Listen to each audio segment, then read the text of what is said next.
Hello dear students, welcome back to the GDC classes. So dear students, here today we are going to discuss the Telangana super model paper for the upcoming Telangana Pharmacist examination. These questions are taken as per the previous year exam pattern. Firstly, before going to the model paper, we have to understand what is the examination criteria for the Telangana Pharmacist. As all of you know, there is the examination going to be conducted on the 30th November 2024. And yes, the maximum, this is the 633 number of the post. That is very important. The number of post is very good and you have the chance to get the selected and get your dream job in the upcoming Telangana Pharmacist examination. So these 633 post is going to be the so these examination is going to be conducted on the 30th November. What was the qualification for this Telangana Pharmacist examination? A student must have either diploma in pharmacy or bachelor in pharmacy or PharmD degree. If you are qualified and you are registered pharmacist under the Telangana Pharmacy Council, then you are eligible for this. Detailed notification you can read on this website, but as the examination time is very low, we have very limited time, very limited days. So this is the time to start your preparation and boost up as much as question you can solve. Please solve the question. What is the criteria for the marking scheme? There is the 100 marks total on which basis the student will get the selected. Out of that, 80 marks will get from the 100 points examination will be there, not total examination.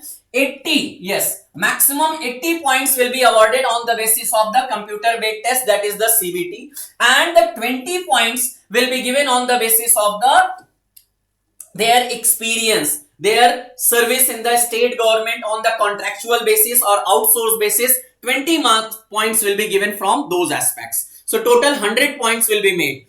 Now 80 points will be conducted on the basis of 80 questions of the examination. So let's discuss the super model paper of the 80 questions, starting from the pharmacology. First question what we have from the pharmacology.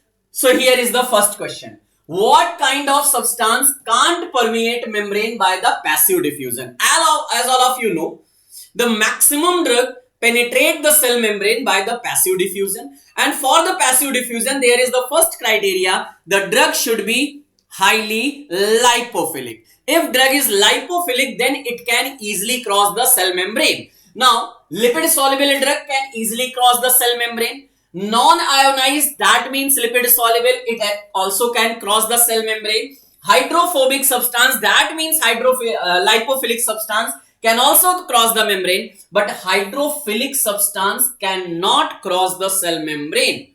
So the question is, what kind of substance can't permeate the cell membrane? So right answer is the hydrophilic substance cannot cross the cell membrane. So this is our right answer here.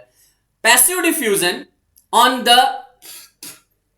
which the concentration gradient is the most important factor by which the drug can get transported through the cell membrane, and this passive transport do not need any type of energy, any type of carrier, and this is the most important or the maximum drug mainly cross through this passive diffusion methodology. So polar substance can easily cross the cell membrane because our cell membrane is made up by the bilayer of the phospholipid. So like dissolve like story will be carried out here, means only lipophilic drug can easily cross the cell membrane.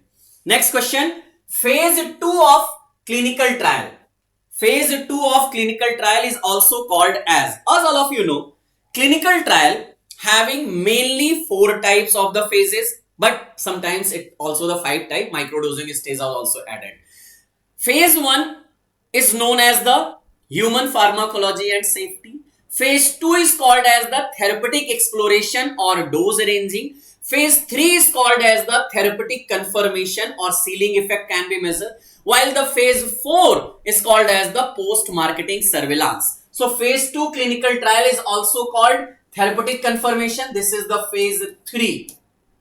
Human pharmacology and safety, this is phase 1. Therapeutic exploration and dose ranging, yes, this is the phase 2.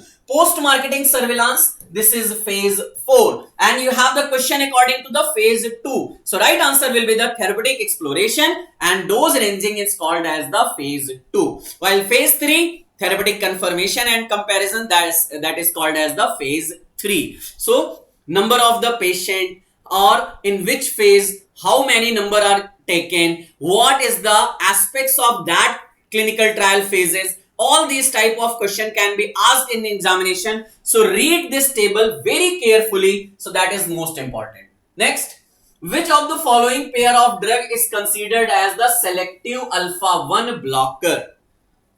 When you have gone through the ANS, autonomic nervous system, there you have got the classification of the alpha-1 blocker, selective, alpha-2 blocker, non-selective alpha blocker. In the non-selective alpha blocker, there is the phenoxybenzamine and phentolamine. Phenoxybenzamine is irreversible, while phentolamine is the reversible alpha blocker, non-selective. You have the question alpha-1 selective blocker. That means prazosin, terazosin, doxazosin, these are the selective alpha-1 blocker, while selective alpha-2 blocker is one and only one, that is the 𝘎𝙬𝙬. So timolol, metoprolol. Where is the lol? That is the beta blocker. So it cannot be right answer. Prazosin, terazosin, alpha-1 blocker. Formoterol, levovitrol, these are the selective beta 2 agonist. 𝘎𝙬𝙬, this is the selective beta alpha 2 blocker. Your answer, that is the B answer. Prazosin and terazosin, these are the selective alpha 1 blocker. You have given the question and option are the josin class. Always remember, alpha 1 means josin, alpha 2 𝘎𝙬𝙬. Non-equilibrium phenoxybenzamine, non-selective alpha-1 blocker. Under the equilibrium condition, non-selective, that is the imidazoline derivative phentolamine. And you remember the drug, phentolamine is the drug of choice for the cheese reaction. Phenoxybenzamine, these are drug mainly used for the adrenal insufficiency. So different type question can be asked from this classification. Which of the following is not a lipid derivative autocoagulant? Okay, very good question. But this type of question easy. But you have to remember all the classification of the autocoagulants. Autocoagulants are mainly classified into the 3 classes. First one, we have the amine derivative, where we have the histamine and serotonin, that is the 5-hydroxytryptamine. While second one is the lipid derivative, where we have the prostaglandin, leukotriene, thromboxane, these are the drugs. While next we have the peptide derivative, where we have the gliadin, angiotensin. Now come to the option. Histamine is the amine derivative, platelet activating factor lipid derivative, prostaglandin lipid derivative, leukotriene lipid derivative. Question was the not lipid derivative autocoagulant. So right answer is the A, that is the histamine, that is the amine derivative, not a lipid derivative autocoagulant. So amine derivative, lipid derivative and peptide derivative. These type of question asked in the various examinations. So remember this classification, it's important. Which of the following drug belong to the benzoxazosine derivative in NSAID? Okay. When you have gone through the classification of the NSAID, firstly you have the non-selective COX inhibitor, then we have the preferential COX-2 inhibitor, then we have the selective COX-2 inhibitor, third class we have the analgesic antipyretic with poor anti-inflammatory property, under which we have the aminophenol derivative, that is the paracetamol, and benzoxazosine derivative, that is the nifopam. Come here, indomethacin, this is the indole derivative, anthracyclic derivative, naproxen, this is the also the propionic acid derivative. Nifopam, yes, it's correct answer, that is the benzoxazosine derivative. While meloxicam and me, when you have remember the preferential COX-2 inhibitor, there is the simple trick and me, that is the aceclofenac, diclofenac, nimesulide, meloxicam and etodolac is the correct answer. So benzoxazosine derivative is the nifopam. Here is the proper classification. Non-selective COX inhibitor, preferential COX-2 inhibitor, selective COX-2 inhibitor. Yes, selective COX-2 inhibitor, always remember the COX-ib. Analgesic antipyretic with poor anti-inflammatory property, paraminophenol derivative, pyrazolone derivative, metimazole and something else. Benzoxazosine derivative, that is the nifopam. This is your correct answer. Which of the following is the drug of choice in the treatment of the productive cough?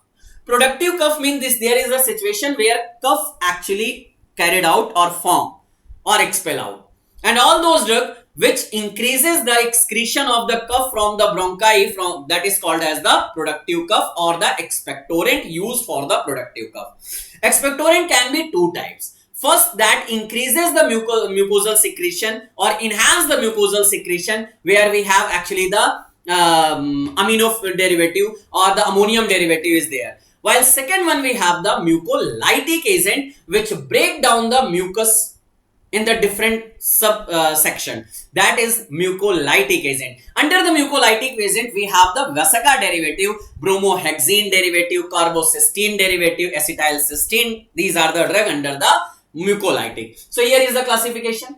Dextromethorphan, that is antitussive, means dextromethorphan is the NMDA receptor antagonist, which do not increase the cough expulsion, but it depress or suppress the cough center. Same 𝘿𝙀𝙎𝑖𝑛 and noscapine carried out the cough suppression. So that's why these are called as the all these three antitussive.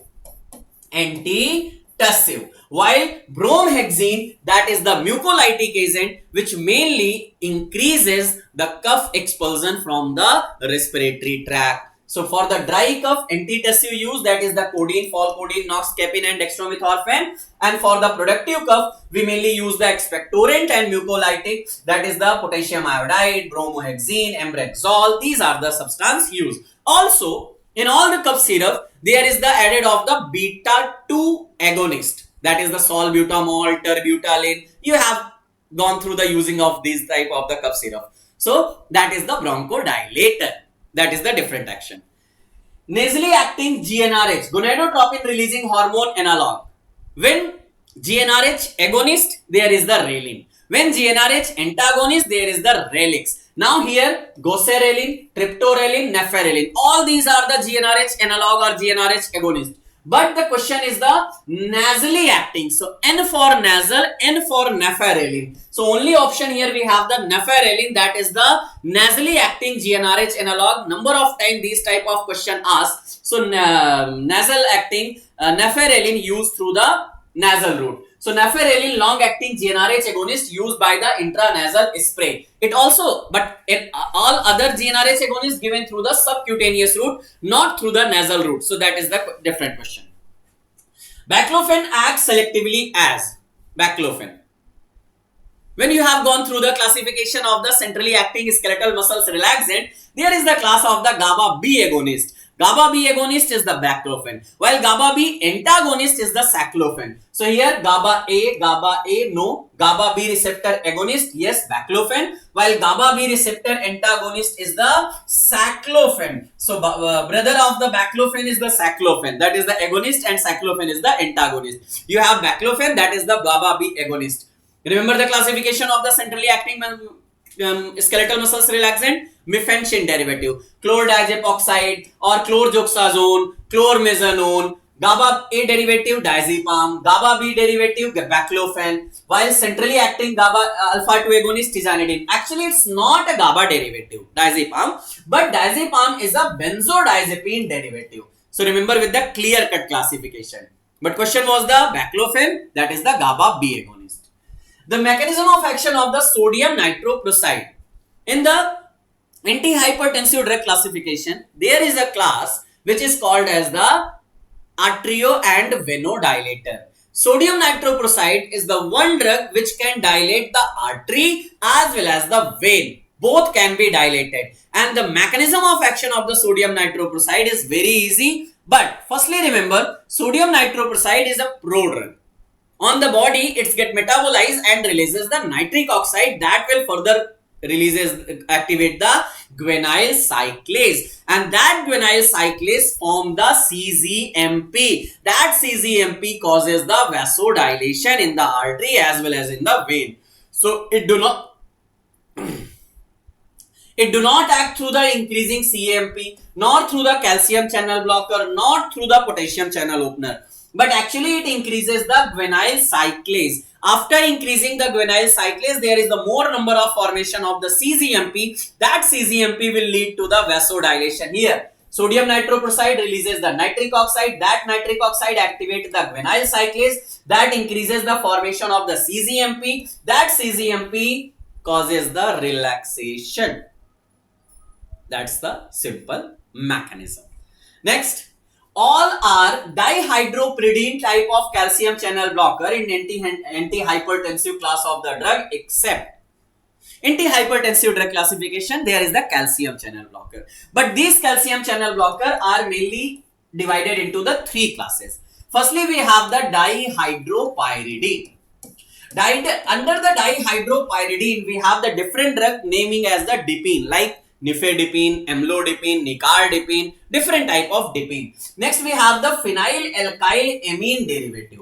Phenylalkylamine derivative, that is called as the verapamil. Next, we have the benzothiazepine derivative. Benzothiazepine derivative, that is the diltiazem. So here we have the verapamil, which is the phenylalkylamine, not a dihydropyridine. Here is the question: all are the dihydropyridine class drug except. So right answer is the verapamil. Dipine, dihydropyridine. That is the correct answer, verapamil. That's not a dihydropyridine classification. Here is the phenylalkylamine, benzothiazepine, dihydropyridine. Remember this classification.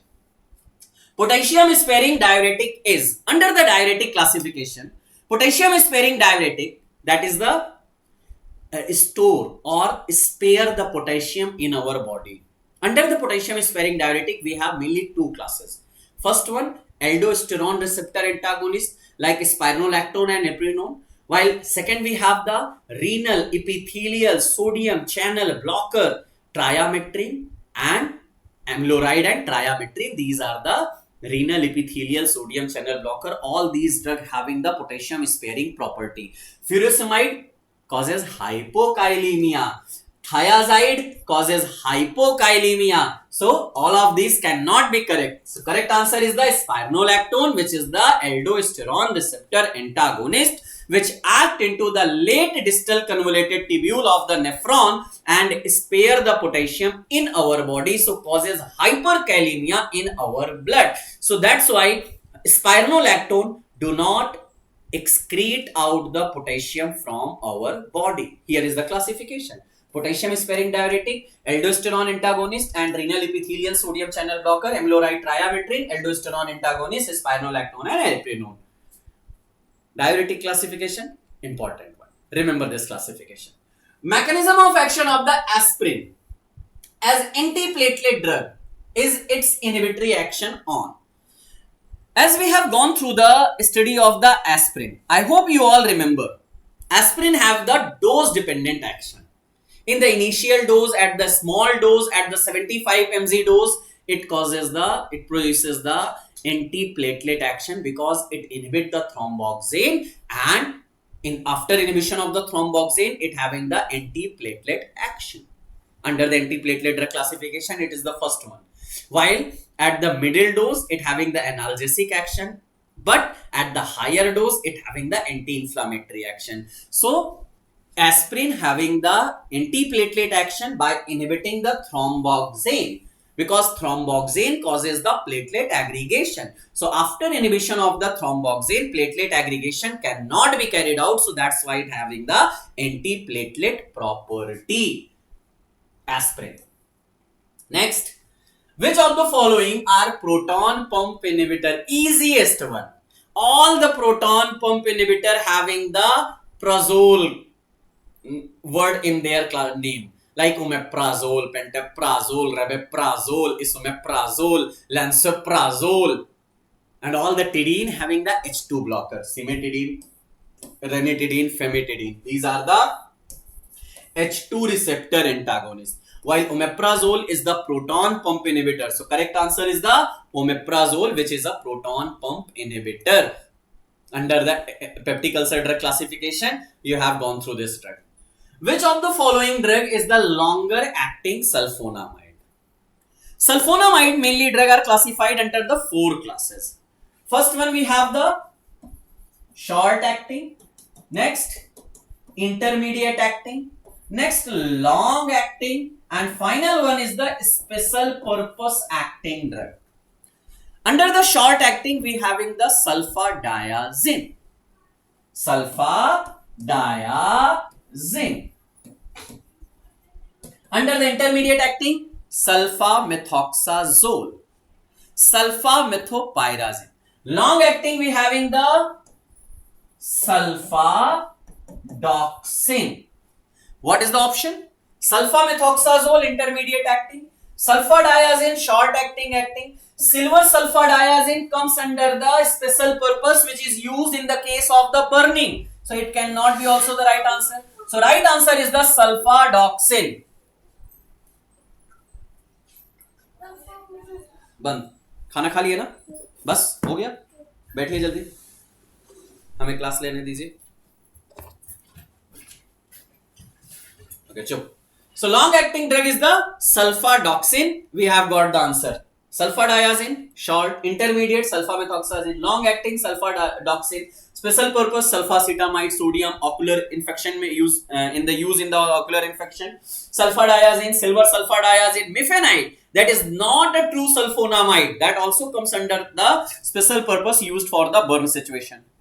DEC, diethylcarbamazine, is used for the treatment of drug of choice. Yes, DEC is the drug of choice for the filaria, means filariasis, Wucheria bronchophthalmic, which causes the filaria, and the filaria, the drug of choice is the filariasis. DEC, diethylcarbamazepine. So filariasis. What happens? DEC actually inhibit the microfilaria of the Wucheria bronchophthalmic. Within the 7 days, it inhibit the microfilaria. So that's why the control of the filaria can be happens.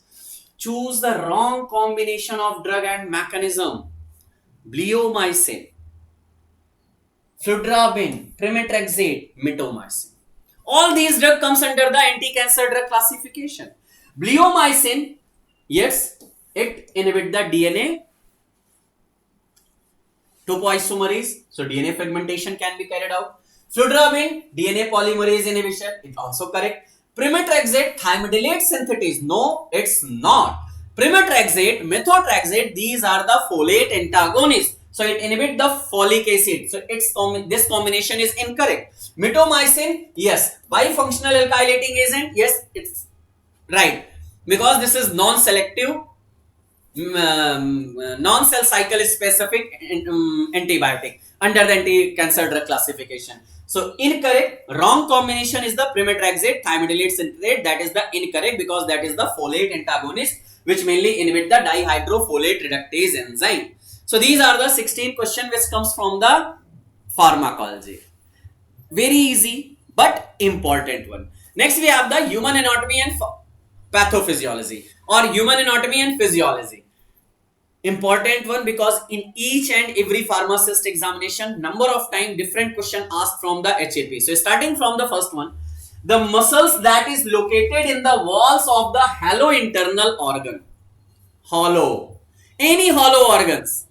Each and every hollow organs have the smooth muscles inside the layer. So skeletal muscles, that is the responsible for the movement. Smooth muscles is the correct answer. Cardiac muscles present on the heart, while voluntary muscle, that is the skeletal muscles. So it cannot be also the right answer. Right answer is the smooth muscles. Any hollow organs. Intestine have their smooth muscles. Respiratory means bronchi have their smooth muscles. Uterus, urinary bladder, each one have the smooth muscles. And smooth muscles are involuntary in nature. We cannot control the movement of these muscles. Tissue that provide movement of the body is known as movement. Skeletal muscles. Yes, skeletal muscles or muscular tissue is responsible for the movement. Epithelial for the protection and secretion. Nerve tissue for the signal transmission. Epidermal tissue that comes under the epithelial. So right answer is the muscles tissue. Muscular tissue is responsible for the movement. So muscular tissue have the property contractibility, extensibility, elasticity, excitability. All these type property comes under the muscle tissue. Which of the following are located in the spleen white pulp? Spleens, white pulps. Lymphocytes. Yes, lymphocytes secreted from the spleen, which is a white pulp type secretion from the spleen. So yes, spleen is the lymphoid tissue consisting of the lymphocyte and macrophages, while the white pulp, that is the lymphocyte, while red pulp is the macrophages. So different type question can be asked from the white pulp and red pulp. You have to remember this word. Which of the following part of the heart pump deoxygenated blood to the pulmonary artery? For that you have to remember the chamber of the heart. So heart chamber, there are four chamber: right atrium, right ventricle, left atrium, left ventricle. So from our whole body, the blood comes into the right atrium by the inferior vena cava and superior vena cava. This blood from the right atrium to move into the right ventricle through the tricuspid valve. This valve is also important.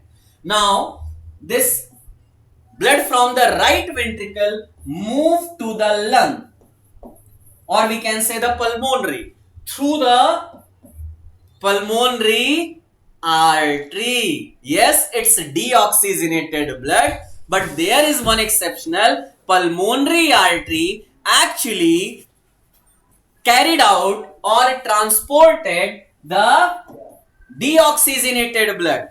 So in the lungs, blood get purified. From the lungs, blood will move to the left atrium through the pulmonary vein, and from the left atrium to the left ventricle by the bicuspid wall, we can say the mitral wall, from left atrium to left ventricle, and from the left ventricle the blood will move to the whole body by the aorta and the arteries through the aortic wall. Three major wall, four chamber, different type of the blood vessels, mainly important. So which of the following part of the heart pump deoxygenated blood to the pulmonary artery? So right answer is the right ventricle. Right ventricle. Function of the right atrium, right ventricle, left atrium, left ventricle, you have clearly understand. One hemoglobin carries how many molecule of oxygen? Actually, one hemoglobin having the 4 iron compound, and each one carried out the 1 oxygen. So one hemoglobin carried out the 4 oxygen can transport in once. So hemoglobin has made up of by the 4 unit. Each unit have the 1 iron in ferrous form. Each hemoglobin molecule can carry out the maximum 4 molecule of oxygen. Which of the following is the largest abdominal organ? Largest abdominal organ. In the abdomen region, liver is there, and that liver is the largest organ in the abdomen. Remember it. So liver is the correct answer, which mainly having the 2 lobes, 1 right lobe and 2 left lobe. 4 surfaces are there: superior, inferior, anterior, posterior. Different type we can make it, but this is the largest abdominal organ. How many bones are there in the human spinal cord? But here no any mention of the adult or child. In the child, remember it also. In the child we have the 33 spinal cord bone, while in the adult we have the 26 bone. So correct answer is the 33. How you will remember that? Firstly we come with the cervical, C7, thoracic, T12, lumbar, sacral, coccyx. Under the lumbar we have 5, sacral we have 5, coccyx we have 4. Count all these and it will be the 33.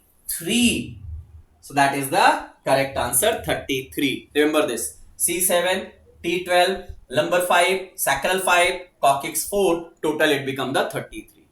Which taste bud is present on the lateral side of the tongue? Lateral side of the tongue. Sweet, sour, bitter, and lastly bitter. And we have the sweet, sour,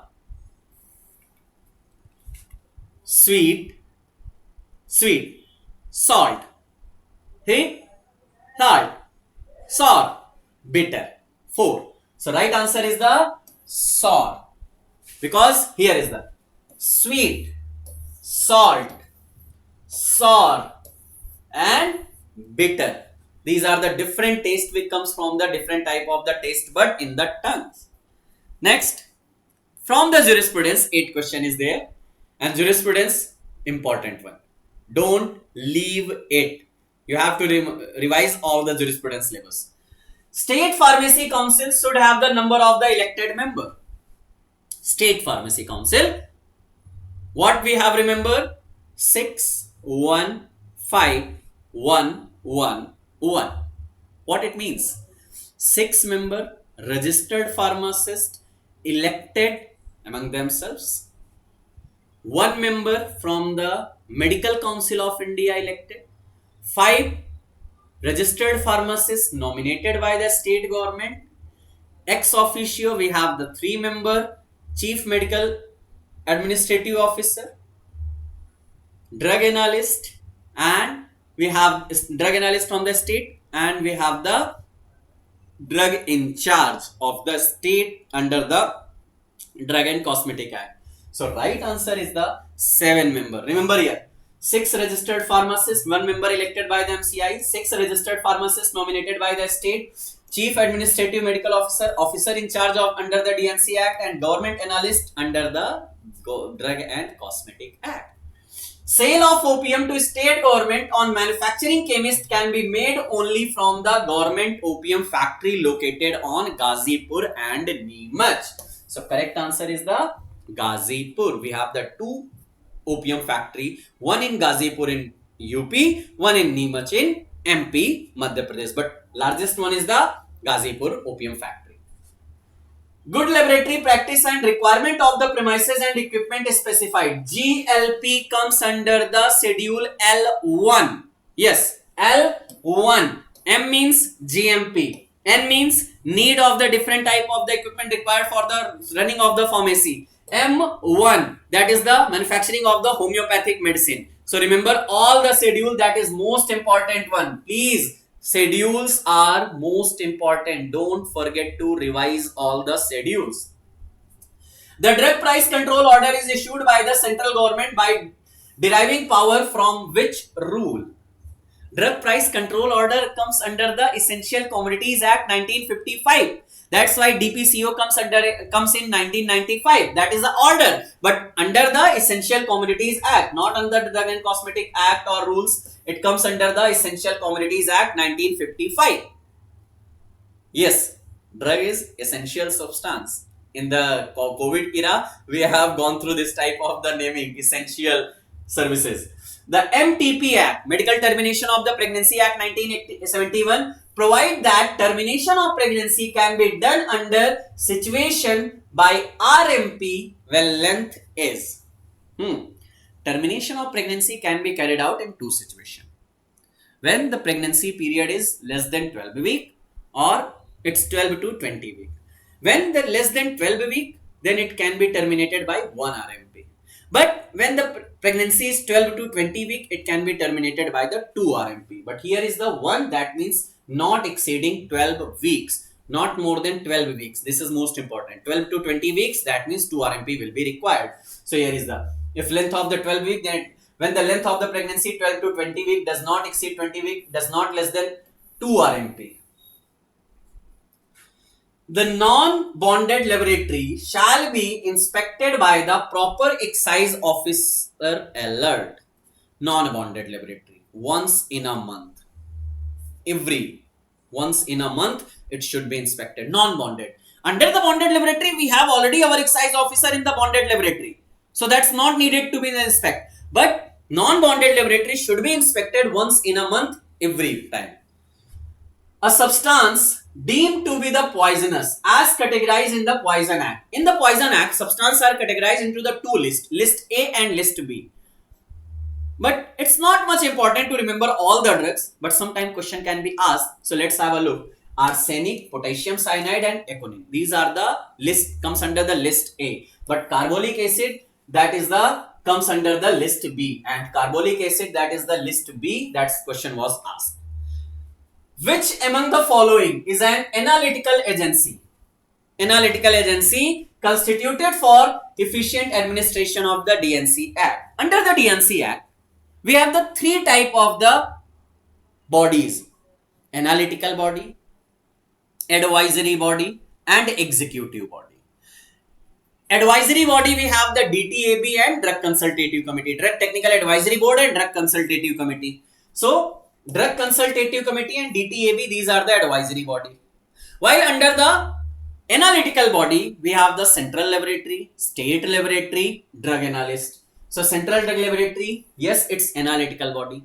While under the executive body, we have the Controlling Authority, Licensing Authority, Drug Inspector, Custom Collector. These are the executive body. So, right answer is the A, DTAB, DCC, Analytical, Central Laboratory, State Laboratory, Government Analyst, Controlling Authority, Licensing Authority, Drug Inspector, and Custom Collector. Next subject, what we have? Biochemistry. All biochemistry, human anatomy and physiology, and pharmacology, these all are interlinked. So, if you remember one substance or you read one substance, then kindly correlate with other also. So, first question from the biochemistry, determination of the amino acid sequence is by. So, amino acid sequencing in any protein carried out by the two reagents, Sanger reagent and Edman reagent. So, here Sanger reagent is the correct answer. Biuret, that provide the knowledge about the peptide bond. Then hydrogen reagent, Willems reagent, these all are the tests under the protein. But sequencing can be carried out by the N-terminal or C-terminal by the Sanger and Edman reagent. It's important one. Which part of a fatty acid is hydrophilic? In the fatty acid, we have the different type of the hydrocarbon, and then we have the carboxylic group. So, hydrocarbon chain is the hydrophobic, while carboxylic group is a hydrophilic. So, carboxyl group is hydrophilic, hydrocarbon is hydrophobic, entire molecule, that's incorrect, methyl group incorrect. So, right answer is the carboxyl. Long hydrocarbon chain is a hydrophobic in nature, while carboxylic group is hydrophilic in nature. Fatty acid. Double helical structure model of the DNA was proposed by Watson and Crick. Right answer C. They have given the idea about the double helical model. There is a parent DNA thread, then we have the daughter DNA thread synthesized on the basis of the parent DNA. Okay, DNA structure, and for that Nobel Prize was given in the 1962. The metabolic function of the riboflavin involved the following. Firstly, remember, all the vitamin B complex have the coenzyme property. Here riboflavin, that is the vitamin B2, have the two coenzyme FMN and FAD. Yes, FMN and FAD. While vitamin B3 niacin have the NADP, NADPH. So right answer is the A answer, FMN and FAD. Here, thymine having the TPP, thymine pyrophosphate, riboflavin, FMN, FAD, niacin, NAD, NADPH, pantothenic acid, coenzyme A, pyridoxine, PLP, pyridoxal phosphate, biotin have the biocetin, folic acid, THF, cobalamin, methylcobalamin, and ascorbic acid. That's the ascorbic acid, that's not a coenzyme.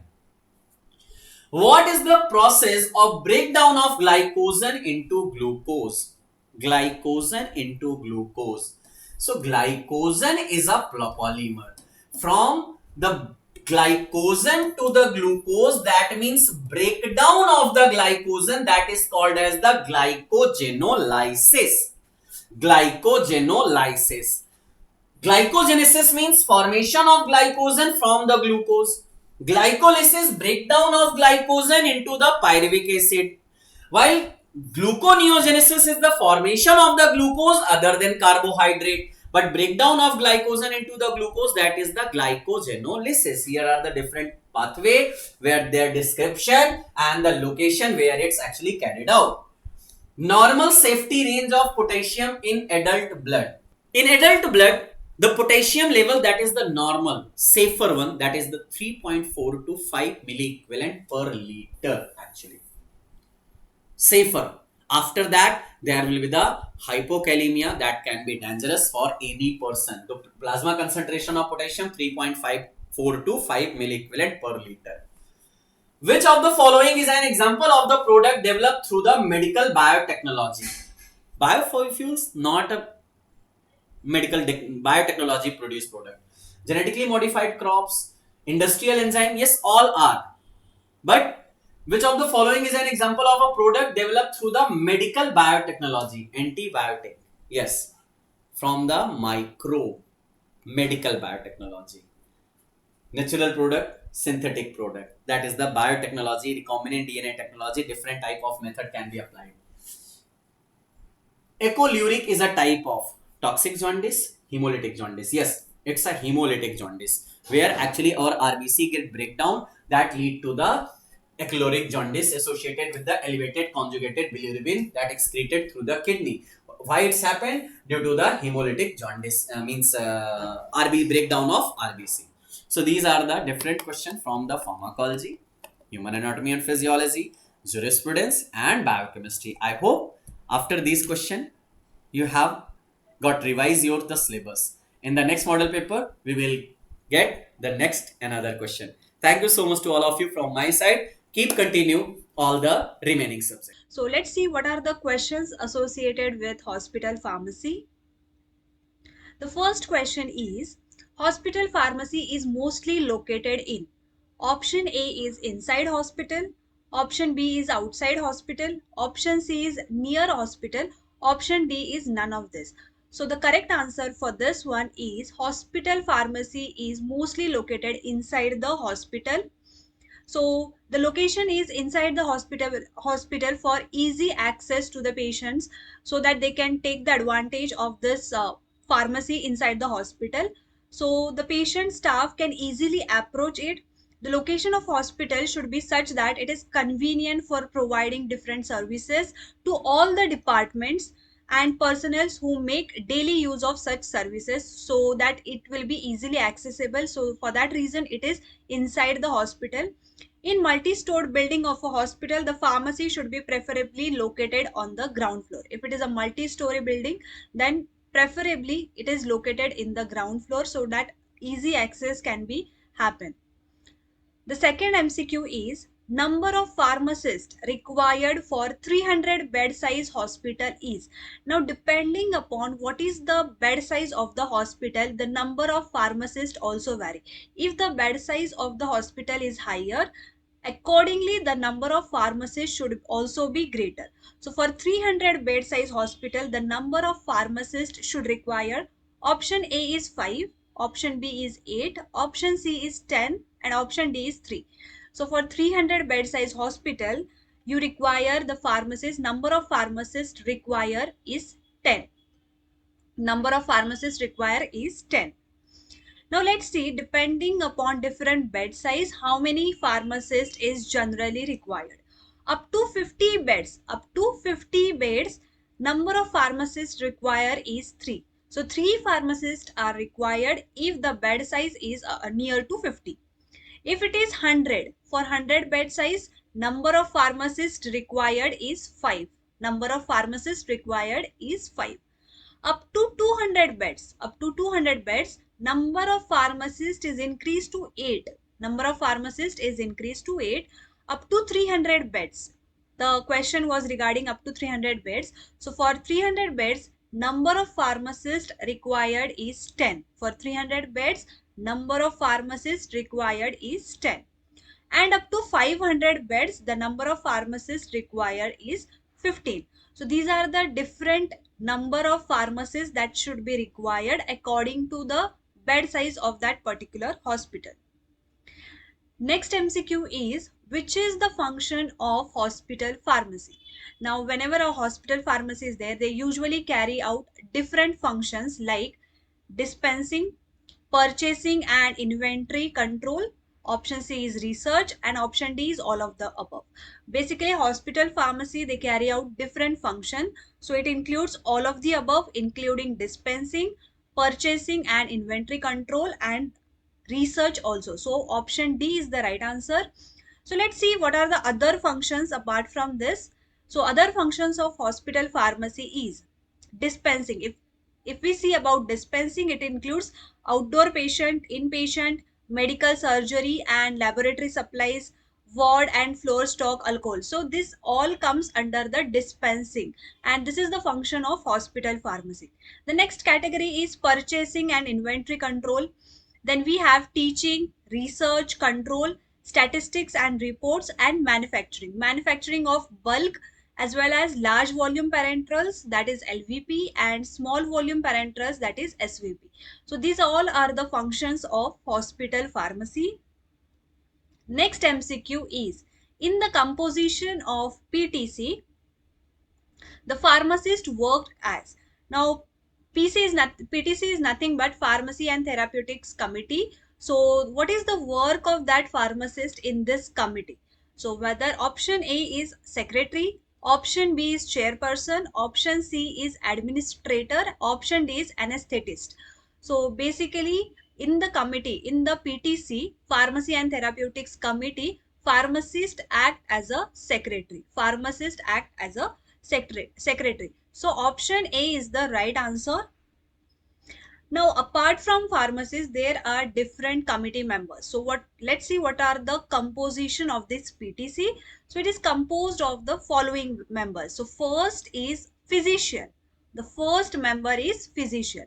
Now at least 3 physicians from the medical staff is required in this committee.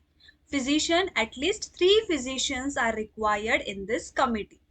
Pharmacist. Now pharmacist work as a secretary of the committee. Pharmacist work as a secretary of the committee. Nurses, they are the representatives of the nursing staff. They are the representative. Administrator, a representative of that particular hospital, and he will be acting as a administrator. So it contains medical staff, that is a chairman, physician, hospital administrator, which is director, and pharmacist that act as a secretary, and apart from that we have nursing staff. So this is the composition of PTC, where pharmacists act as a secretary. The next MCQ is, which of the following is contained of hospital formulary? Option A is information on drug product. Option B is information on hospital policies. Option C is special information, or option D is all of the above. So basically the content of the hospital, again it includes all of them. That is, what is the information on that particular drug product, what is the information on hospital policies, some special information. So it includes all. So let's see what are the formulary content and organization. So primary objectives, so it is regarding, first is to give information on that particular drug product, information on hospital policies and procedures, special information about any particular drug. In accordance with these objectives, it should contain 3 main parts according to this. So first is information on hospital policies and procedure concerning the drugs. If any drug is there, regarding that any procedure is there, that has to be conveyed. Drug product listing and some special information. So it includes all of the above in the previous question. Next is drug basket dispensing of method is adopted in. So option A is non-charge floor stock drugs, charge floor stock drugs, ambulatory drugs, control drugs. So basically drug basket, there are 2 different methods. So that comes in non-charge floor stock drugs. So first is, this is regarding the dispensing of non-charge floor stock drugs. So basically there are 2 methods. First is drug basket method, in which the nurses are responsible for that, and the second one is about mobile dispensary unit. So first is drug basket method. Under this system, the night nurse checks the medicine closet. They will check the utility room. The nurses are responsible for checking the utility room. Drug and refrigerator inventory of supplies against a master list and provided by the pharmacy and nursing service. Whatever a master list is provided to that particular nurse, they will check the list and they will check closet and the utility room. So this is a drug basket method. Next is DIC stands for. So sometimes the question may come from the like abbreviations also. So DIC stands for. So option A is Drug Innovative Center, option B is Drug Implementation Center, option C is Drug Information Center. So as we discussed that drug product information is one of the important point. So DIC stands for Drug Information Center. So it refers to the facilities specially set aside for provision of drug information and related issues. So this is one of the facilities which take care of the drug information and the related facilities that comes under DIC, that is Drug Information Center. Next MCQ is Drug Information Bulletin is published by. So Drug Information Bulletin is published by. First is Drug Information Center. Option B is nurses. Option C is medical staff. Option D is none of this. So as we discussed that DIC stands for Drug Information Center. So definitely drug information. There is a drug information bulletin where all the information is been published. So that is published by DIC, that is Drug Information Center. So your option A is the right answer, that is Drug Information Center. So drug information bulletin. So for this bulletin, DIC is responsible. Drug Information Center may publish a booklet. So this booklet is to communicate whatever the recent information is there regarding drugs, and this is to convey to all the health professionals in the hospital, which is called Drug Information Bulletin, that is DBP.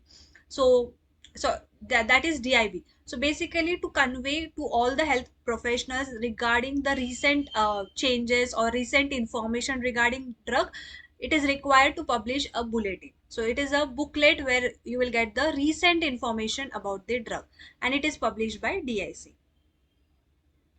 So these questions were regarding hospital pharmacy. Now let's see what are the important MCQs regarding pharmaceutics along with their explanations. The first question under pharmaceutics is the isoelectric pH of type A and type B gelatin respectively are. Now iso means what? Iso means same. Electric means charge. So they are asking what is the pH where the type A gelatin will have a constant charge and type B gelatin will have a constant charge. So for type A gelatin, its isoelectric points lies in the alkaline condition. It lies in the alkaline condition, whereas for type B, it lies in the acidic condition. So if we see, option A is 5 and 9. So 5 comes under acidic one, so it is not the answer. Option B is 8 and 10. Both are alkaline, so option B is not the right answer. Option C is 9 and 4.7. So as we said that for type A gelatin, isoelectric point is in alkaline. So yes, 9 is there. And for type B gelatin, it is 4.7, which is acidic. So 4.7 is there. And option D is 5 and 7. So option C is the right answer. That is 9 for type A gelatin and 4.7 for type B gelatin. So this is regarding the isoelectric point of the type A gelatin and type B gelatin.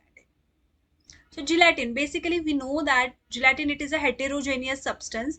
It can be obtained from animal source and it can also be obtained from a vegetarian source like starch, HPMC. So it is obtained as a natural origin, and however it does not occur as such in nature. You will not get gelatin as such. We have to extract the gelatin from the natural sources.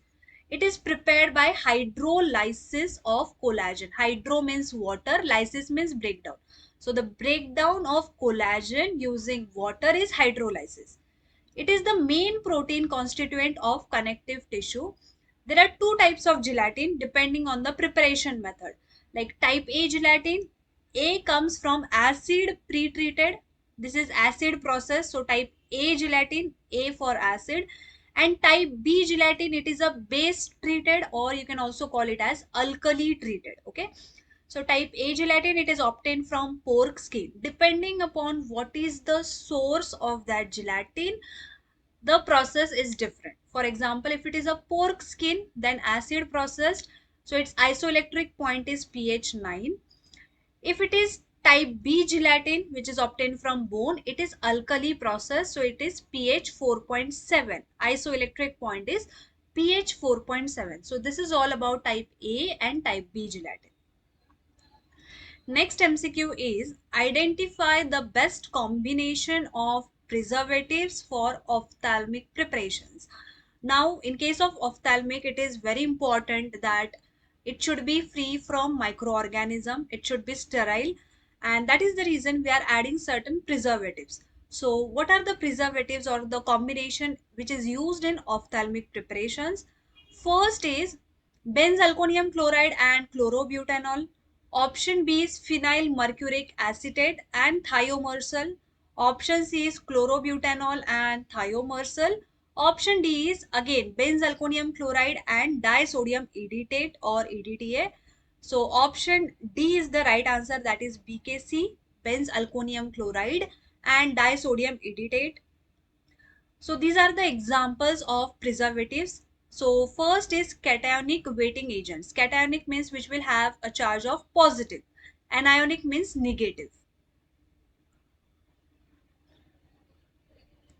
Benzalkonium chloride. Now, whenever the preservatives are used in ophthalmic preparation, their concentration has to be very less. So, benzalkonium chloride, that is BKC, it is used only in 0.01% concentration. It is generally used in combination with. Now, if it is 0.01, disodium edetate should also be 0.01 to 0.1%.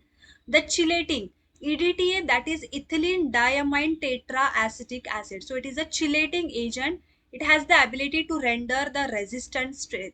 So there are certain strains which are resistant like Pseudomonas originosa. So for this reason we are using certain disodium EDTA. They are more sensitive to benzalkonium chloride. So it is used in combination BKC and disodium EDTA. There are certain organic mercurials that we are using like phenyl mercuric nitrate and phenyl mercuric acetate. So if it is nitrate, we are using 0.002 to 0.004%, and if it is acetate, 0.005 to 0.02%. So these are the different preservatives that is used in ophthalmic preparations. Next is filter integrity test can be carried out using. Now there are certain membrane filters of, for example, 0.22 micron. So how we will come to know that the filters are working properly, or how we will check the integrity of that filter? So there are different methods. So what are those methods? Option A is bubble point test. Option B is water intrusion test. Option C is diffusion flow test. Option D is all of the above. So basically we are using all of the above test to check the membrane filter integrity of that particular membrane. So we are using all of them. So they are used for testing integrity of that millipore membrane filters and the filter system. Sterilizing grade filters, that is 0.22 micron pore size, because it should meet the most exacting requirements. Testing method, however, can be applied to all millipore membrane filters and final filter systems in general. So testing method can be used for all of them. And there are different types of integrity. First is destructive and non-destructive. Under non-destructive, we have bubble point test, then we have diffusion flow test and water intrusion test. Basically, this test will tell you what is the integrity of that particular membrane filter. So all of the above is the right answer. Next is calculate the dose of a child of 18-month-old by Fried's formula when the adult dose is 500 mg. Now, there are different formulas to calculate the child dose when the adult dose is given. Now, in case of Fried's formula, it is important that the age of the child, remember this, the age of the child should be in months in the Fried's formula, which is already given here 18 months. And the adult dose is 500 mg. So we have to calculate what will be the child dose using this one. So there's one formula, age in month divided by 150 into adult dose. So age in month was given 18, divided by 150 and adult dose was given 500. So if you calculate this one, you will get 60 mg. So the dose for the child is 60 mg, and this is according to Fried's formula. Only thing remember is in this case, the age of the child given is in months. The valve is attached to container by. Now here they are talking about the aerosol packaging or the aerosol container. Aerosol container, it contains different parts where you will have a ferrule or the dip tube, etc. So the valve is attached to a container by. So option A is ferrule or mounting cup, option B is spring, option C is housing, option D is dip tube. So basically it is a ferrule or a mounting cap. The name itself suggests mounting cap means it will attach the valve to the container. So there are different components. First is ferrule or mounting cup. So tin plate steel, aluminium, it is made up of tin plate steel. The materials are also important in this case, and it is lined with epoxy or vinyl coating. So it will attach the valve to the container. Valve body or housing, so it is made up of nylon or delrin. Please remember what are the materials it is made up from: nylon and delrin. So it is responsible for producing a fine spray, because aerosol container, they are the pressurized dosage form. So whenever you will pressurize it, or whenever you will press the nozzle, it will produce a fine spray.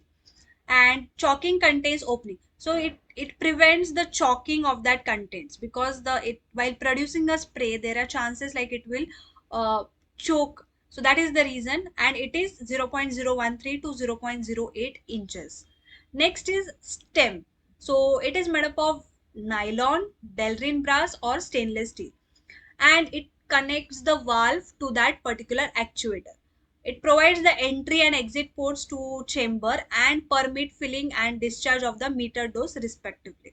So if meter dose, that is a predetermined dose, is present, then the stem is present. Next is gasket. Gasket, it is made up of rubber, that is Buna N, and neoprene rubber. Buna N and neoprene rubber. So it is a seal between the valve and the canister. It is a seal between valve and the canister. Next is spring. So stainless steel is there.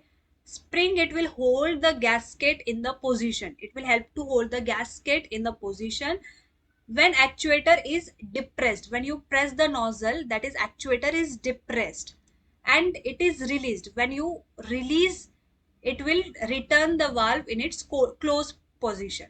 So there is a mechanism behind it. Whenever you will press the nozzle, it will depress. When you will release, it will come to its original position. So that is the work of that spring, and it is made up of stainless steel.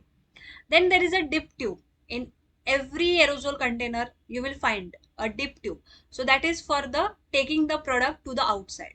So it is made up of polypropylene and polyethylene. Inside diameter, it is 0.05 to 0.195 inches in diameter. The next MCQ is select an apparatus used to determine the particle size of suspension by sedimentation method. Now, we know there's one law, that is Stokes law. Stokes law is based upon the sedimentation, how the rate of sedimentation will be affected by density, viscosity, gravity. So the sedimentation method, so the particle size which is obtained from sedimentation method, that is also known as Stokes diameter. We have different diameter, but in this case, if we are using sedimentation method, then we call it as a Stokes diameter. Okay, so sedimentation method, it is based upon Anderson-Pipette method. It is based upon Anderson-Pipette method. Then what is for pycnometer? Pycnometer we are using to calculate true density. This is for the powder, true density. Oswald viscometer, we know that it is used to calculate the viscosity. Anderson-Pipette for the particle size using sedimentation method. And friability is used to calculate the friability of the tablets. So these are the different instruments and their uses. But for this MCQ, Anderson-Pipette is the right method, or Anderson apparatus is the right method. So this is apparatus. After each time point, we will take out the sample, evaporate it, and check what is the size. So this is the Anderson pipette. Pycnometer is for the true density. Oswald viscometer is for viscosity. Anderson apparatus is for particle size by sedimentation method, and Frabliter for checking the frability of the tablets. The limits of sieve number for coarse powder. Now, based upon what is the size of the particle, we have coarse, we have fine, super fine, like that some powders are there. So these are the sieve number, okay, limits. The first number indicates the particles or the powder should completely pass from this sieve number. The particles or the powder should completely pass from this number, and less than 40% should pass from second digit. The second digit indicates less than 40% of the particles should pass from that sieve number. If this is the condition, then the particle is termed as so and so. So for coarse powder, option A is number 10 and 44, option B is number 22 and 65, option C is number 44 and 85, option D is number 120. So for coarse powder, because they are bigger in size, and we know that sieve number, higher the sieve number, lesser is the size, and lesser the sieve number, higher is the size. Now coarse means it contains higher size of particle. So we want the sieve number should be lesser. So option A is the right answer, that is number 10 and 44. This means that for coarse powder, all the powder will pass from sieve number 10, and less than 40% particles will pass from sieve number 44. So if this is the condition, we will categorize that particular powder as coarse powder. So let's see what is about other particles. If it is moderately coarse, sieve number 22, it should pass from sieve number 22. Less than 40 should pass from sieve number 60. Moderately fine, so all the particles should pass from sieve number 44. Less than 40% should pass from sieve number 85. If it is fine, all of the particles should pass from 85 sieve number, and less than 40 should pass from 120 sieve number. Very fine means all the particles should pass from 120 sieve number. So we categorized as very fine because sieve of 120 is very fine. So the particles should pass completely from that sieve number. Microfine means 90% should pass from 350 sieve number, and superfine means 90% should pass from 10 micron. So this is the category for different sieve numbers and their grade of the powder: coarse, fine, microfine, like that. Now we are going to start with the questions of your social pharmacy.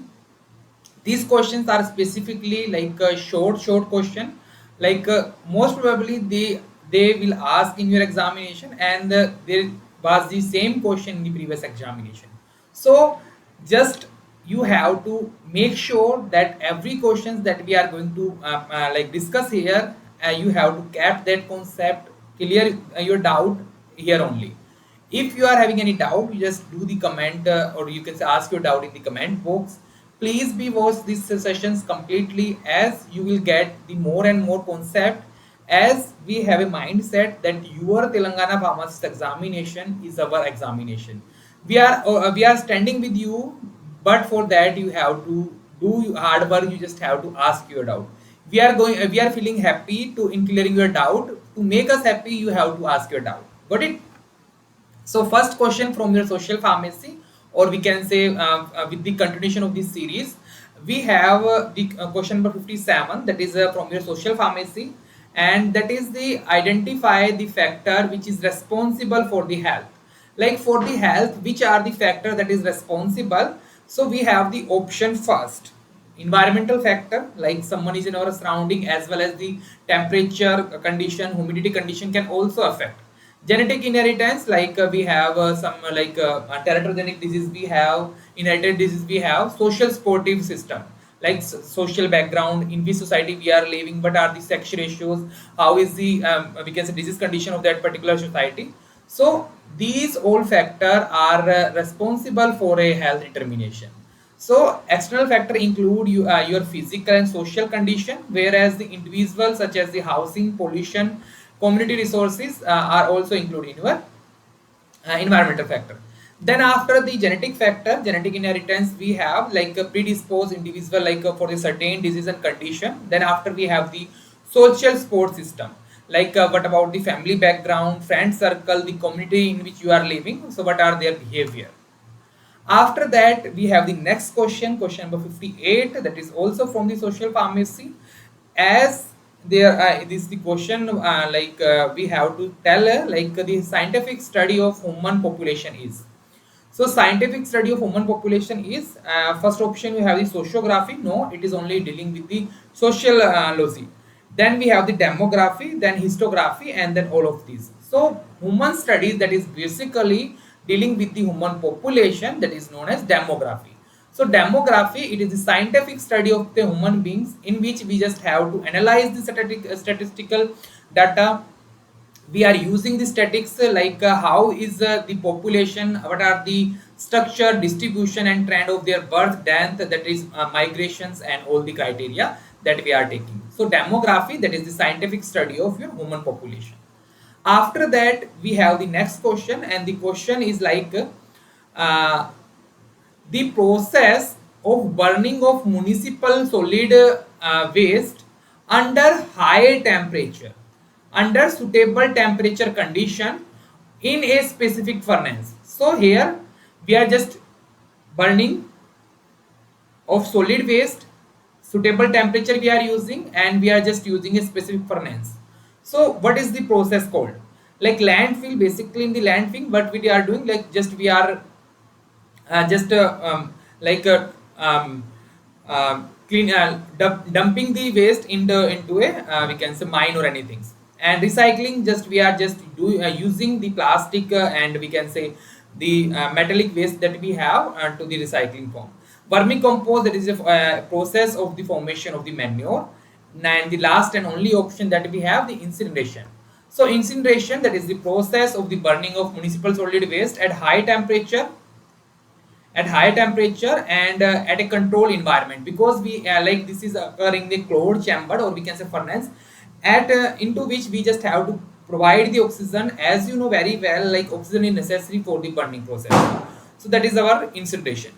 Next, like we have the landfill. Landfill means like this is method of a waste disposable where the solid waste has to be buried into the ground, and the area that is exposed, that is like minimized by the soil covering. After that, recycling, and this is the process of the collection, processing and reusing the material, recycling the material, and that are considered like we have the paper, glass, metals that are also be used as a recycling. Vermicompost is a process by which there is a management of organic waste by the using of earthworm, and by the decomposition their matter like food wrap, garden waste, and into a nutrient compost or manure that we can form. Next question, like which of the following is a dangerous intestinal disease that spread by the polluted water containing the bacteria? So you just have to find out like a bacterial disease. Among that, you have to finalize a bacterial disease. So hepatitis, that is a viral disease. After that, you have the amoeba, and that is we can say amoebiasis, dysentery, and the typhoid. So typhoid, that is the bacterial disease that is spread by the by taking the polluted or contaminated water, and typhoid, that is caused by the bacterium, that is Salmonella typhi, and as I told you that it is spreaded by the contaminated food, water resources, poor sanitation condition, and hygienic practices. And the symptoms include like high fever, the patient are having headache, weakness, abdominal pain, sometimes constipation, mild vomiting can also happen, and loss of appetite like the patient have. Sometimes the roach like spots are also observed on their chest and abdomen, as well as in like severe cases, if it is not treated on a particular time in a particular protocol, then there will maybe chance of death also. Got it? So next question for you, like which of the following minerals function by building strong of bone and teeth?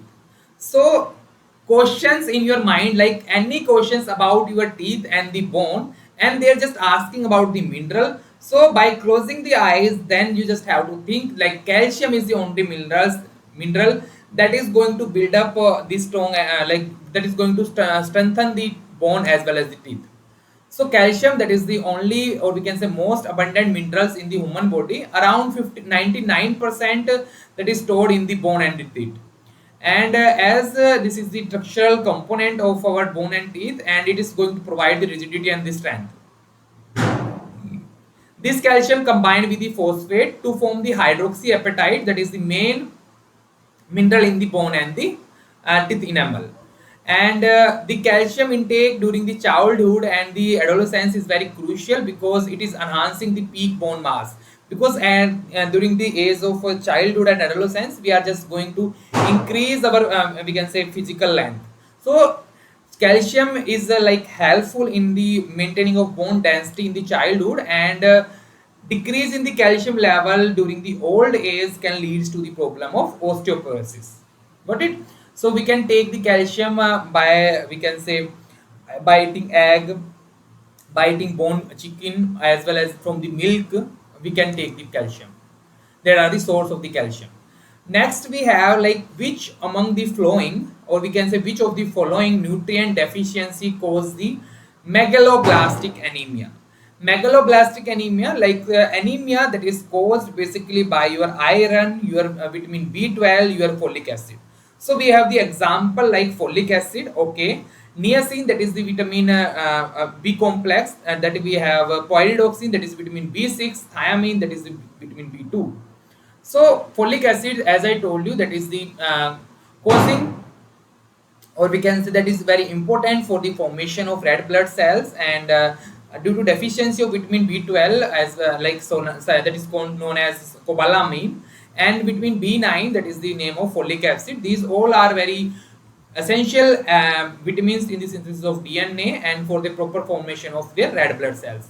Like this is the red blood cell that we have, and this is the large red blood cells, and there is a like a 3 nuclear segment, or after that like we have a chromatin strand, and these are the neutrophils that are the typically structure of normal blood cells. So after like megaloblastic, in that case, like the size of the large like small we can say blood cells get increased, and they are having the multinuclear, many lobes are there, they are having the tapering at their chromatin stand, like hypersegmentation of neutrophils can also happen in case of megaloblastic anemia. Next, after we have the next question, that is perinatal transmission is said to occur when a pathogen is transmitted from perinatal. Perinatal means like it is the transmission, or we can say this transmission is said when the pathogen is entering from the mother to the infant, like when the pathogen is entering from the mother to the fetus during the pregnancy or during the childbirth. That is your vertical transmission, we can also say. I will repeat. Perinatal means if the pathogen is transmitted from the mother to her baby during the pregnancy or the childhood, that is known as vertical transmission. So perinatal transmission can occur in a number of ways. We have transplantation, transplacental transmission, means the pathogen that is crossing the placenta and infect the fetus. That is their transplacental transmission. After that, the breast milk transmission means some infections like the HIV can be transmitted through the breast milk.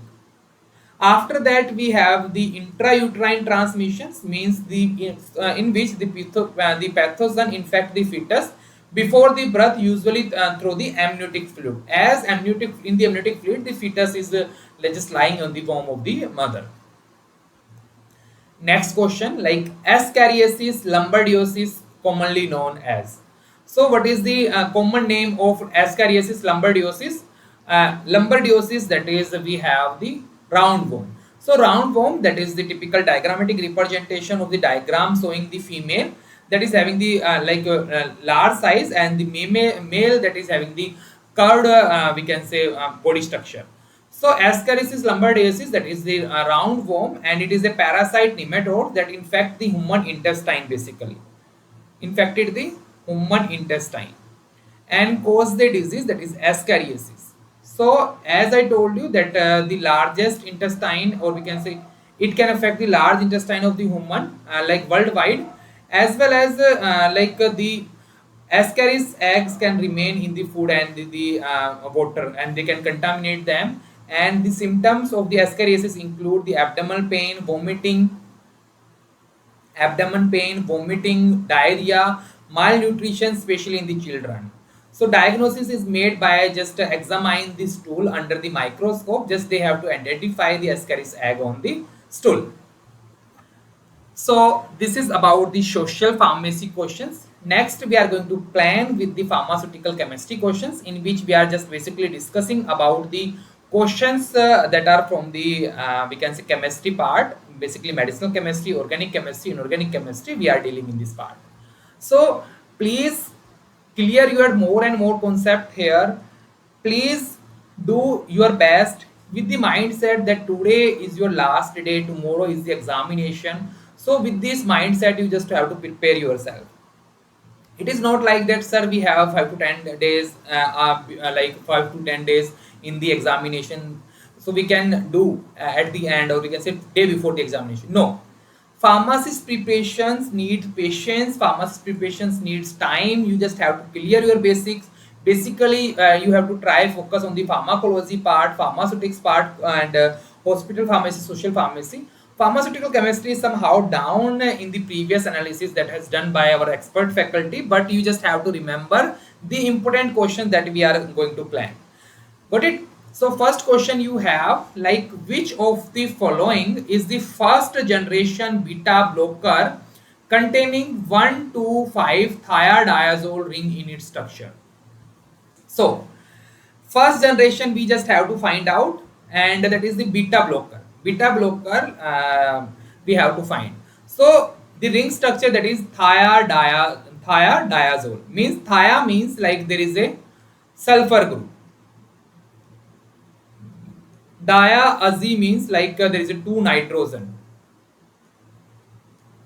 So in this structure, like there is a 1 sulfur group, 2 nitrogen group, and we have the option, that is sotalol, timolol, that is also we can say used in the glaucoma. Next we have the panbutolol, that is the longest acting pindolol. So the right option for this question, thiazole, means T means timolol.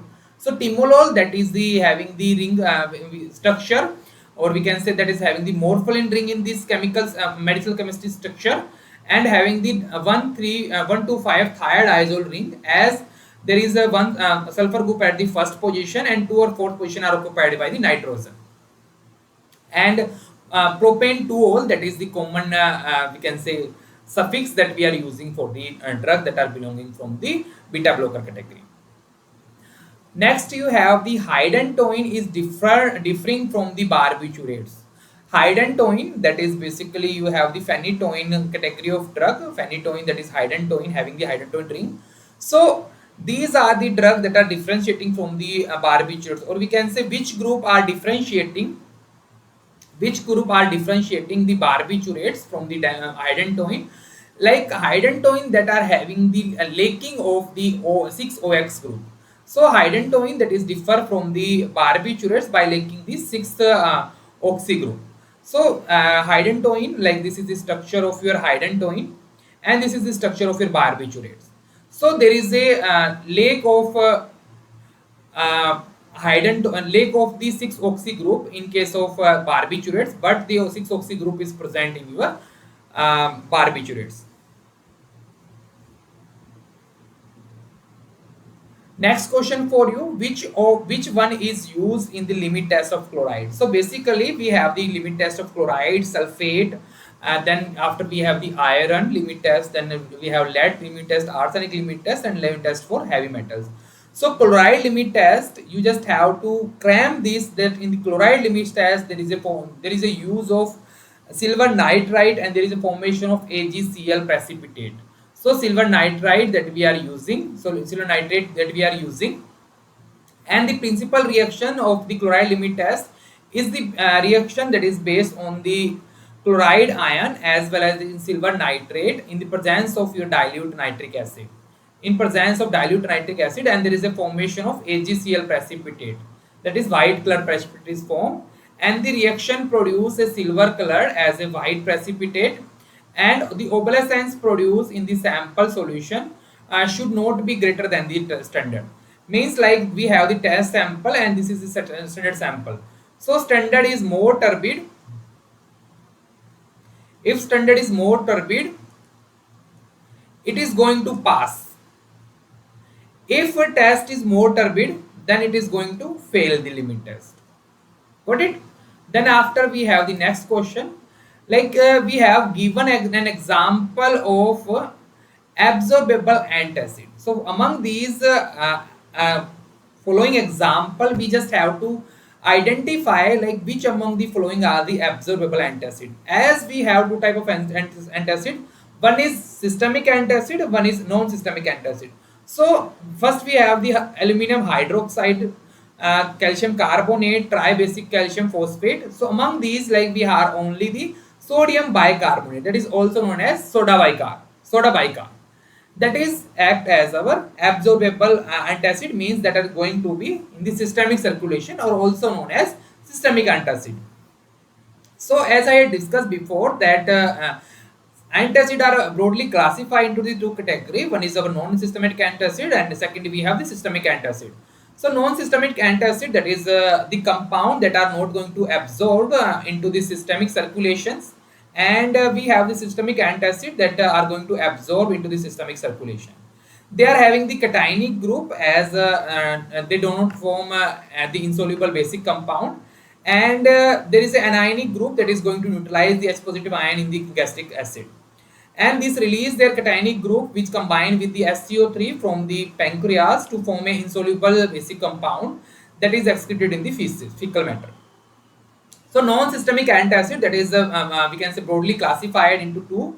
We have the aluminum hydroxide, then we have the magnesium hydroxide.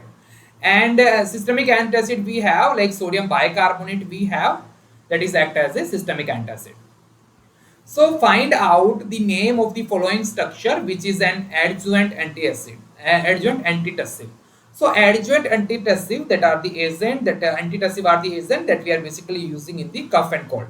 So you just have to identify. So the given structure are having the phenol ring, and there is a we can say quaternary methyl or we can say quaternary butyl group we have, butyl group, tertiary butyl group we have there.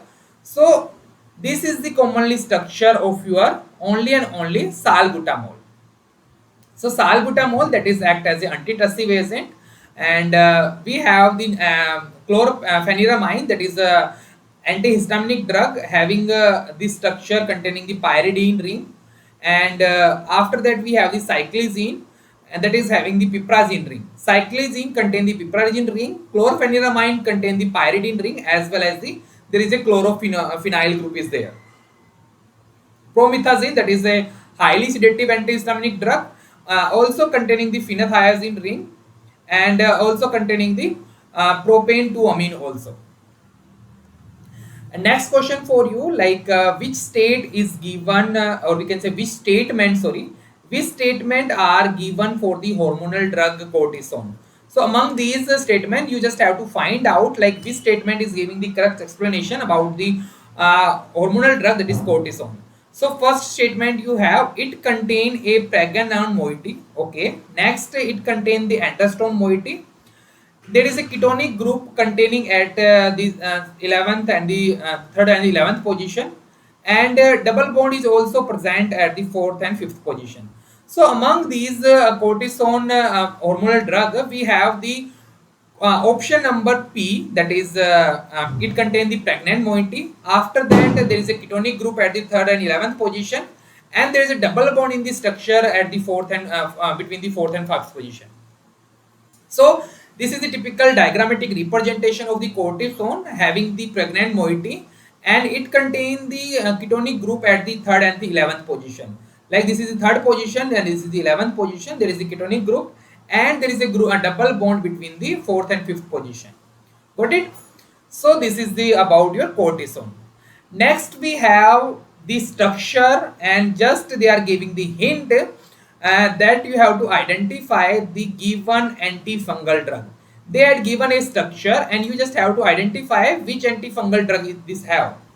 And they had given that at R1 position it contain methoxy group. At this position it will contain methoxy group. Same group is at the R2 position. Same is at the R3 position. So we are just doing the question in a very smart way. Got it? So we have 4 options. Grisofulvin, as we know, this is antifungal drug. Tinidazoline, that is your antiamoebic drug. Metronidazole is also antiamoebic drug. Next we have the ketoconazole.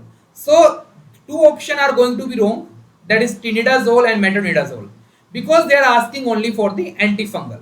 Then we have to identify that this is the diagrammatic representation having the all the group are same, that is only and only position in the grisofulvin. Grisofulvin is the antifungal drug having like the absorption of grisofulvin is increased when we are going to take the grisofulvin with the fatty food, and there is a deposition of the grisofulvin in the nails and in the hair, and this is doing the action by arresting the we can say metaphase and by changing the spindle formation during the we can say cell cycle of the fungal cell. So this is the typical diagrammatic medicinal chemistry structure of your grisofulvin having the benzofuran ring. Like this is the benzene ring and this is the furan ring. Furan ring is nothing, that is having the 5-membered ring. Furan is nothing. Furan is having 5-membered ring and oxygen act as a heteroatom. So this is about our furan. Pyrrole. Pyrrole is nothing. It is having the 5 we can say having the 5 atom in the structure and nitrogen at heteroatom. Next we have the thiophene. Thiophene is also having the 5-membered structure having the sulfur as a heteroatom. Got it? So this is about your concept, that is pyrrole, thiophene and furan. Next question for you,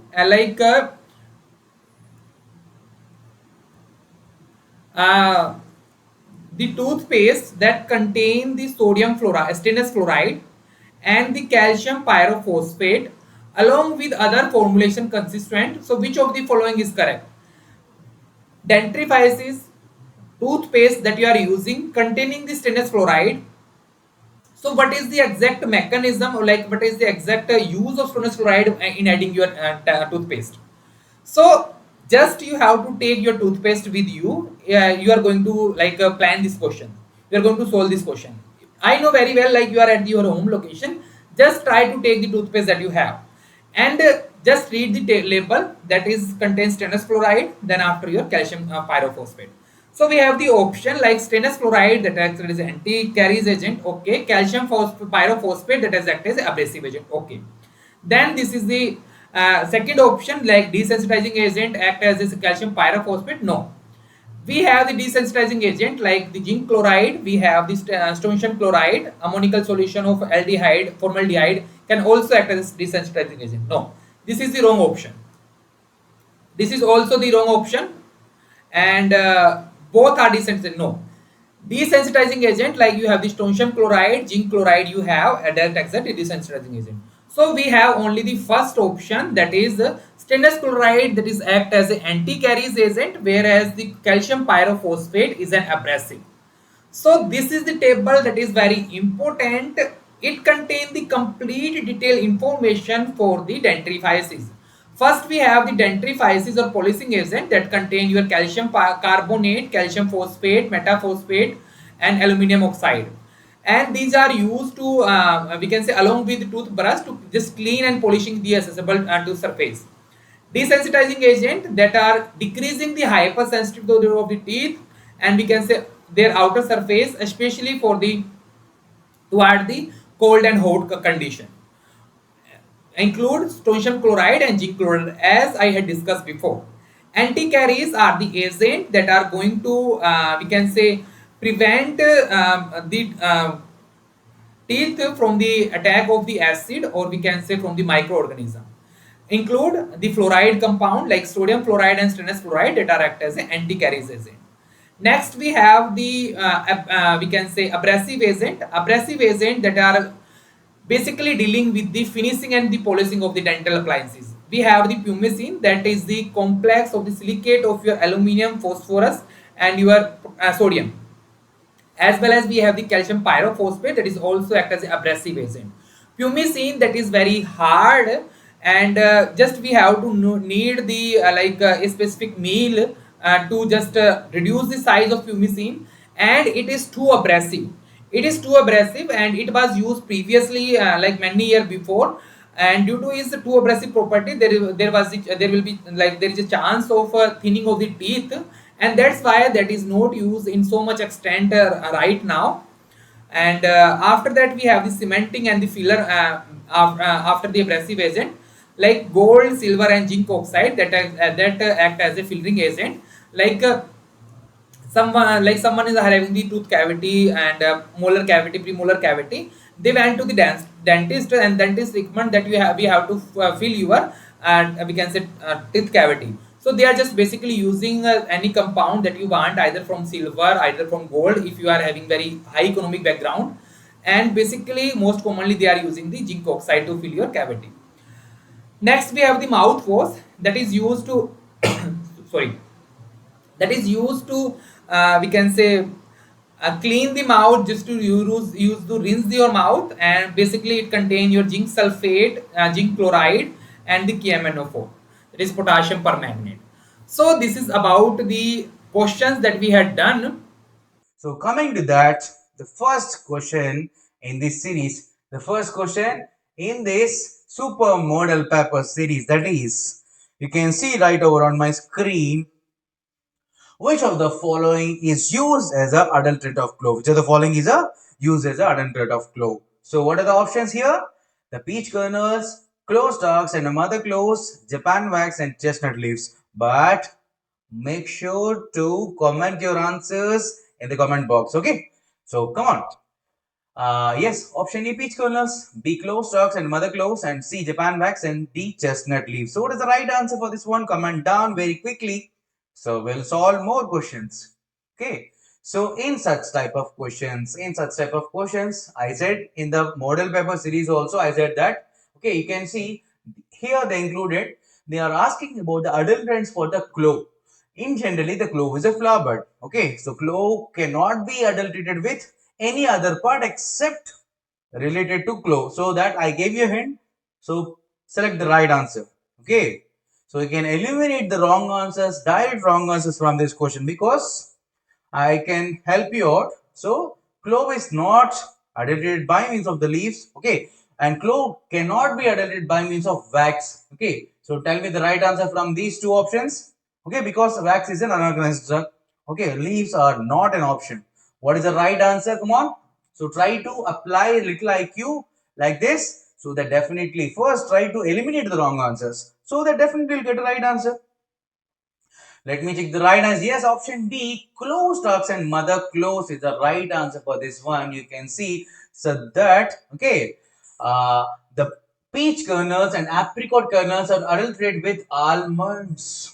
The peach kernels and apricot kernels are adulterated in almonds. But whereas this clove is adulterated with mother clove as well as clove stalks. Mother cloves and clove stalks. And whereas this peach kernel oil is used to adulterate the olive oil, and whereas chestnut leaves are adulterated with amaryllis leaves, and whereas that Japan wax is adulterated with beeswax. So these all are comes under the one type of adulteration, that is substitution of superficially similar and inferior natural substance. These are all are intentional type of or intentional or a direct adulteration techniques. Okay, so in the direct adulteration, this is one of the type.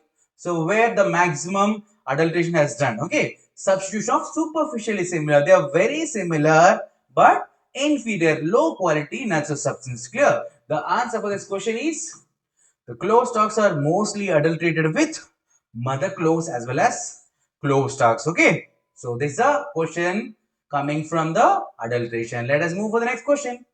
So what does the organic evaluation use to evaluate the medication? Which means, so the organoleptic evaluation mainly focus on, or what do you meant by the organoleptic evaluation? Where it focus on chemical analysis, or where it directly focus on microscopy, or where it involves sense of organs, or where it involves biological tests? Come on, I know you are going to post the right answer. Come on, what do you mean by organoleptic? Organoleptic. Organoleptic. I gave you a hint also. Okay. Yes. So what is the right answer? We'll see the right answer. Yes.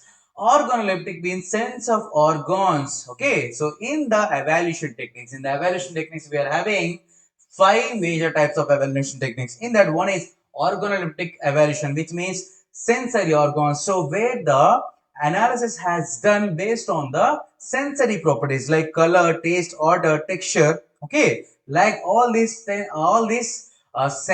analysis has been done for the crude drugs. Okay, that's the primary confirmation of the drugs, which means that is an organoleptic evaluation. Color, shape, order, texture. Okay, so these are all organoleptic evaluation. And whereas the microscopical evaluation will focus on the microscopic characteristics or histological characteristics like stomatal numbers, stomatal index, vein islet, vein termination, lycopodium spore method. These are all comes under the microscopical evaluation.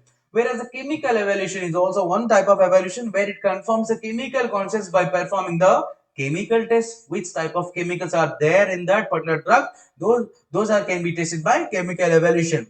And next one is physical evaluation. In this physical evaluation, we do test their physical properties like solubility, extractive values, optical rotation, okay, and swelling index, foaming index. Such types of evaluation that comes under physical evaluation. And finally, if we test a particular crude drug on the animals, that is biological evaluation. So which type of therapeutical action or pharmacological action they were producing? So that is nothing but a biological evaluation. Okay, so the question is, so organoleptic evaluation meant to be the sensory analysis. Okay, so which means sense of organs.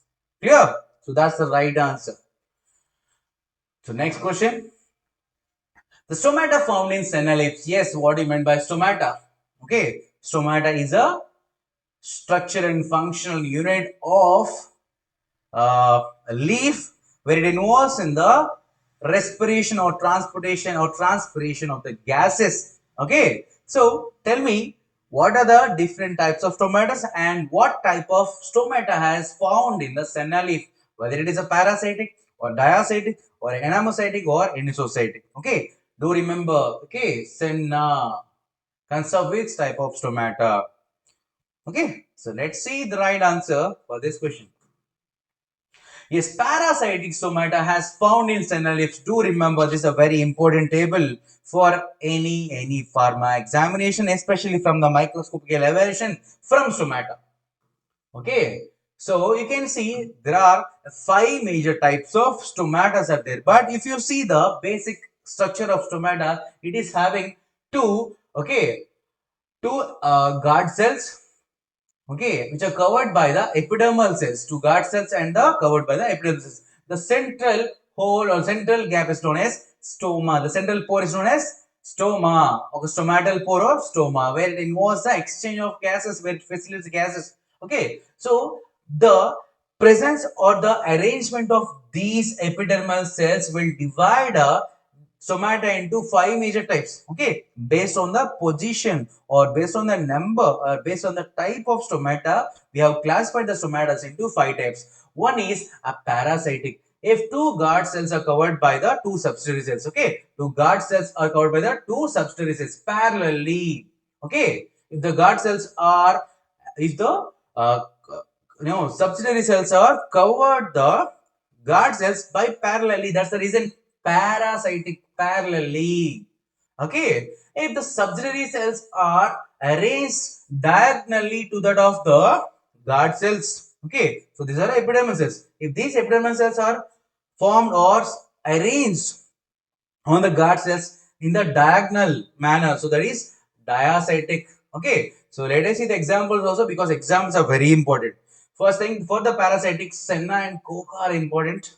Okay.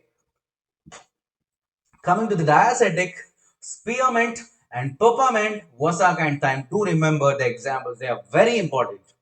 And whereas anisocytic, okay, anisocytic, in this again, three guard cells, if three epidermal cells are covers the guard cell, then it is an anisocytic stomata. Okay, so examples are vinca, belladonna, datura, stramonium. And whereas anamocytic stomata, okay, anamocytic stomata. So in this, the more than three cells which are irregularly shaped cells are there. That is anamocytic. That is buchu, clo, opium, distylis, and lobelia. These are the drugs we can found the anamocytic stomata. And finally, actinocytic stomata is also known as radial type of radial cell stomata. Okay, in these two guard cells are covered by the circle or radiating substance cells, bare and berry, bare and berry. Okay, so these are the important five types of stomata are found in almost all drugs. Okay, do remember the examples. Next one, the next question of this series. Yes, mostly the alkaloids are solid, but some are liquid and volatile in nature, such as. So they're asking directly, what are the exception of alkaloids which are volatile in nature? Okay, which are liquid and volatile in nature. So which of the following alkaloids are liquid as well as volatile in nature? That's the question. Comment down your answer. Let me know how many are on the right path. Okay, option A quinine, B nicotine, and C spartine, and D all of these. Okay, let us check the right answer.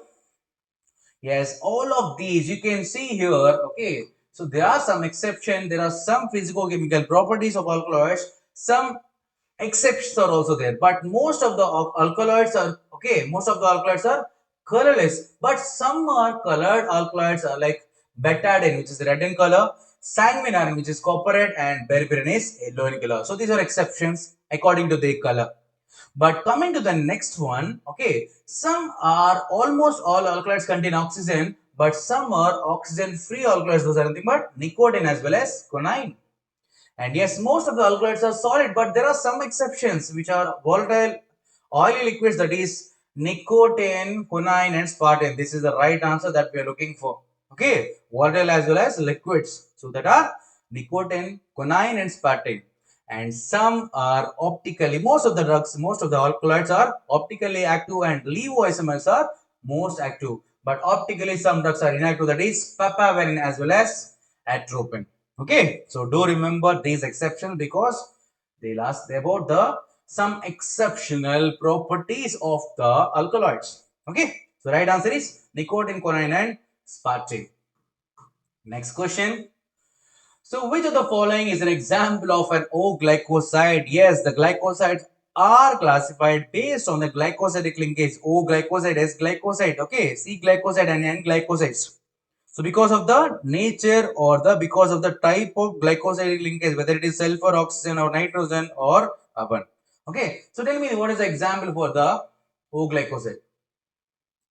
Option A allow, and option B senegerin, and option C sena, and option D nucleoside. Right? Tell me the right answer. So I'll check the right answer. Meanwhile, you post your answer in the comment box. Okay, let me see. Option C sena is the right answer for the okay O-glycosides. You can see, I said already C glycoside, O glycoside, S glycoside, N glycoside based on the type of glycosidic linkage, based on the glycosidic linkage. Okay. So we will see the example. For C glycoside, examples are C, Caskar and cochineal, and yellow. C. The C glycosides having the example C, Caskar and cochineal. So they comes under the C alkaloid, C glycosides. Okay. O glycosides, senna and rhubarb. So this is the answer that we are looking for. Senna as well as rhubarb are the O glycosides. Okay. And also S glycosides, senegerin. Only one example. S glycoside is S senegerin. So both are S, C, both are C. And lastly, N-glycoside, that is N-glucoside and glycoside. Clear? The right answer is senna and rhubarb. Okay. So that's it. Next question. The pungency and the pharmacological action of ginger is due to. So ginger is an volatile containing drug, and it is a gingiber officinale obtained from the dried as well as fresh rhizomes of gingiber officinalis belong to the family Gingiberaceae. But thing is, what is the active constant which is responsible for the pungency as well as the pharmacological action? Option A, gingerol, B, gingeraldehyde, C, geraniol, and D, gingiberine. Yes, come on, I need answers from your side. Come on. Okay. So I will check the answer. Option A is correct. Gingerol. So gingerol is the main active constant of the ginger. Okay. So and the aromatic order as well as the pungency is due to the gingerol. Okay. And it comes under volatile containing drug and it contains 1 to 4%. Apart from the gingerol, it is having gingiberine, alpha gingiberine, alpha sesquiterpene, and alpha farnesin and alpha sesquiphelandrin. Okay, and yes, it is a more pungent and aromatic compound, that is gingerol. Okay, but the less pungent compounds also we need to discuss, that is gingerone. Okay, this is a alcohol and this is ketone. Okay, gingerone. Okay, and chagol are also present. Clear? Yes.